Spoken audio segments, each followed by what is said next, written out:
გამარჯობა ბავშვებო, მე ვარ ნათია. ჩვენს რუბრიკას ქვია ამბები წმინდანებზე ბავშვებისთვის. დღეს ჩვენ მოგიყვებით და გიჩვენებთ ყველასათვის საყვარელი და ნაცნობი წმინდა მამის გაბრიელ ბერის ბავშვობაზე.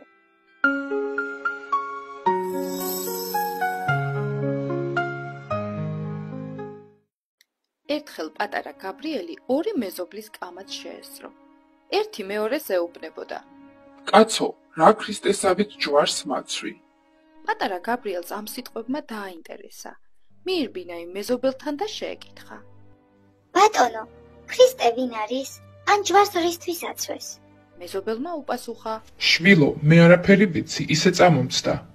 აი იქ ეკლესიაა. მიდი, ნახავ ჯვარს მუქრისტეს და გეტყვიან ყველაფერს მის შესახებ. ხმაწვილი მაშინვე წავიდა წმინდა ბარბარეს სახელობის ეკლესიაში. იხილა რა ჯვარცმა შეძრწუნდა და მოეფერა იესოს.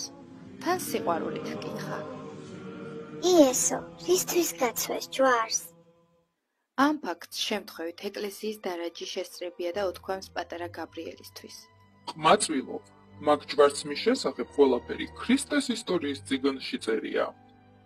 ამის შემდეგ პატარა გაბრიელს ფულის შეგროვება დაუწყია. საყიდლებიდან მორჩენილ ხურდას ინახავდა და ასე შეაგროვა 7 თუმანი. ერთ დღეს თავის სახლთან ახლოს ნავთლუღში წავიდა წიგნის საყიდლად. ბატონო, სად შევიწეთ წიგნს ქრისტეს ისტორიაზე? არ ვიცი, შვილო.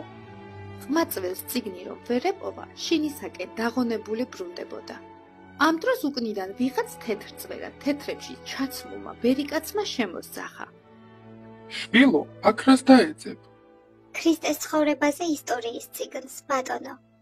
მე ვყიდი ქრისტეს ისტორიის წიგნს. აი, თან მაქვს. მართლა? რა ღირს, ბატონო? 7 თუმანი. აჰაინებეთ, ზუსტად 7 თუმანი მაქვს. პატარა გაბრიელმა გამოართვა თუ არა ბერიკაც წიგნი, დახედა და შეკრთა. რადგან ყდაზე ქრისტეს ისტორიის მაგივრად სახარება ეწერა. მე ხომ ქრისტეს ისტორია მინდოდა. ხომ არ მომატყუა? მიბრუნდა მოხუცისკენ, თუმცა ის იქ აღარ დახვდა.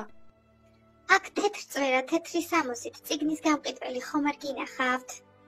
არა, შვილო, არ მინახავს. ყველასგან უარი რომ მიიღო, დაბრუნდა სახლში და შეუდგა წიგნის კითხვას.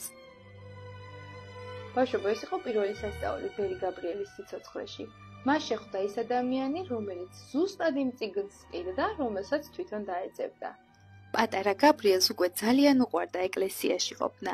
ის ხშირად სტუმრობდა მონასტრებს, ალაგებდა სარდაფებს, საკუჭნაოებს, ეხმარებოდა ბერებს სხვადასხვა საქმეში. ზიარებისთვის განსაკუთრებით ემზადებოდა. დილის 6 საათზე უკვე ტაძარში იყო მისული. მშობლებს ვერ გაეგოთ ბავშვის ამგვარი ქცევა. ფიქრობდნენ, რომ პატარა გაბრიელს ასე მუდმივად ეკლესიაში ყოფნა და ლოცვა კარგს არაფერს მოუტანდა. ხმაწვილი დედისგან მალულად კითხულობდა ხოლმე სახარებას. ერთ დღეს დედამ, პატარა გაბრიელი, როდესაც დაინახა წიგნით ხელში, განრისხდა, გამოართვა სახარება და საკანალიზაციო მილში ჩაუგდო. თან გააფრთხილა. მეტად აღარ გაეკარო. მაშინვე ამოიღო საკანალიზაციო მილიდან სახარების წიგნი და გაწმინდა. სიყვარულით გულში ჩაიგრა და სახლიდან წავიდა. სახლიდან წამოსული პატარა გაბრიელი ეკლესიასთან ახლოს ძირს ჩამომჯდარიყო. ტირალი ერთ დედაკაცს დაენახა, შეეცოდა და შინ წაიყვანა. შენი ტოლი შვილი მყავს. ერთად ითამაშებთ და ერთად იქნებით. ეს ქალი გახლდათ მარგო, რომელიც მკითხაობით ირჩენდა თავს. მასთან სამკითხაოდ ბევრი ხალხი მიდიოდა. ერთხელ მარგო ავად გახდა. პატარა გაბრიელს წუხარედ უთხრა. გაბრიელ, ახლა ეს ხალხი როგორ მივიღო, ასე ავად მყოფმა? პატარა გაბრიელმა დაამშვიდა. ნუწუხარ, მარგო, ხალხს დღეს მე მივიღებ. მართლაც, ხმაწვილმა ის დღეები, მანამ სანამ მარგო გამოჯანმრთელდებოდა, ხალხი თავად მიიღო. პატარა გაბრიელი განამკითხაობდა? არა, ის უფალზე ესაუბრებოდა ხალხს, სიკეთესა და სიყვარულზე. იმ დღეებში ღვთისგან ისეთი დიდი მადლი მიიღო ხმაწვილმა, რომ მასთან მისული ადამიანების სახელების ამოცნობაც კი შეეძლო. მარიამ, სახარებიდან უფალი გვასწავლის. საიდან იცი ჩემი სახელი? და არა მხოლოდ სახელის ამოცნობა, არამედ თუ რა მოელოდათ მომავალში ისიც კი. პატარა გაბრიელმა მარგო სამლოცველო კუთხეც კი მოუწყო. იქ მისულ ხალხს არ იგებდა, ასწავლიდა ლოცვასა და ბოროტისგან თავის დაცვას. ხალხი უამრავ ფულს უტოვებდა, ის მას უკლებლივ მარგოს აბარებდა. თავად მარგო აღარ მკითხაობდა, ყველა უკვე პატარა გაბრიელთან მიდიოდა, ხმაწვილი კი ხალხს სახარებას უკითხავდა.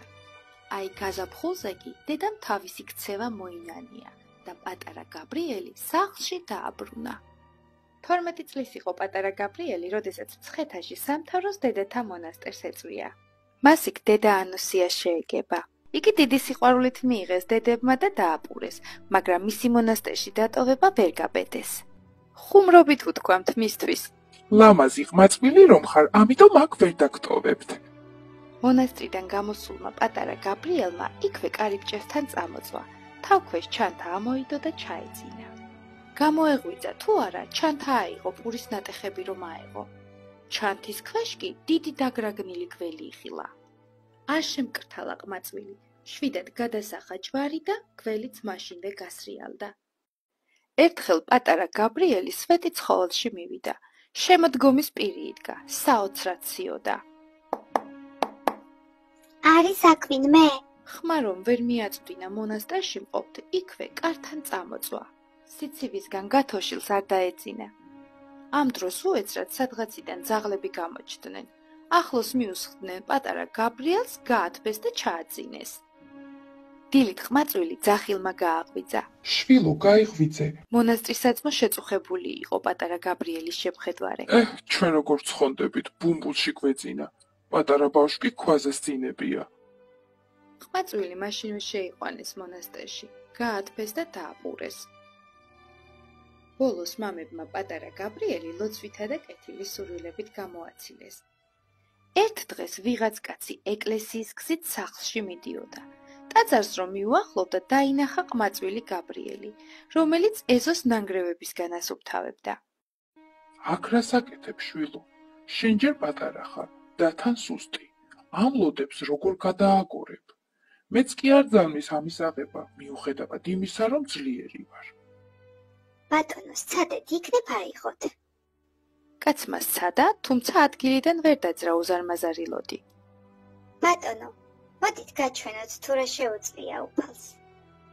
პატარა გაბრიელმა პირჯვარი გადასახა უზარმაზარ ლოდს და ხელებით მაღლა აიტყორცნა. კაცმა ამის შემხედვარემ წამოიძახა. მადლობა უფალს ესასწაული რომ მანახა. ღმერთს კიდევ ყოლია ამ მიწაზე თავისი გამორჩეული ხალხი. დიდება უფალს. ბავშვებო, შეიძლება ვიღაცა მიფიქროს, რომ პირჯვრის გადასახვით თვითონაც შეძლებს ლოდის აწევას ან რაიმე რთული დავალების შესრულებას.